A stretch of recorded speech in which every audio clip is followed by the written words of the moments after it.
আমি আজকে আপনাদের সুখে থাকার একটা কারণ সম্পর্কে বলবো, যে বিষয়টি যদি আপনি মেনে নিতে পারেন তাহলে আশা করা যায় হ্যাপিনেসটা অনেকটা বেড়ে যাবে।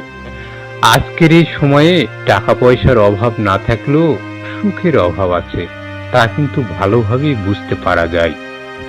উইলিয়াম শেক্সপিয়র তিনি বলেছেন, আমি সব সময় নিজেকে সুখী ভাবি, কারণ আমি কখনো কারো কাছে কিছু প্রত্যাশা করি না।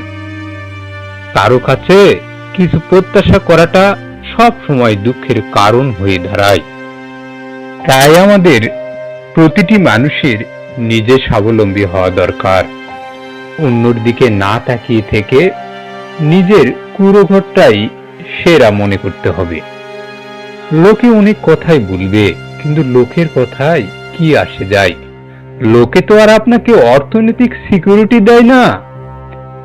একটা কবিতার কথা মনে পড়ে গেল। কবিতার নাম স্বাধীনতার সুখ, লিখেছেন রজনীকান্ত সেন।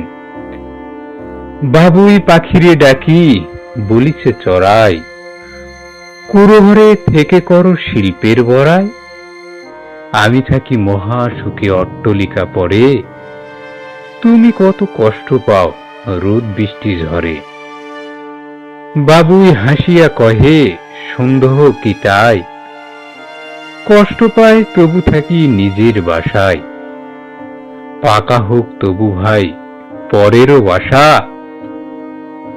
নিজ হাতে গড়া মোর কাঁচা ঘর খাসা।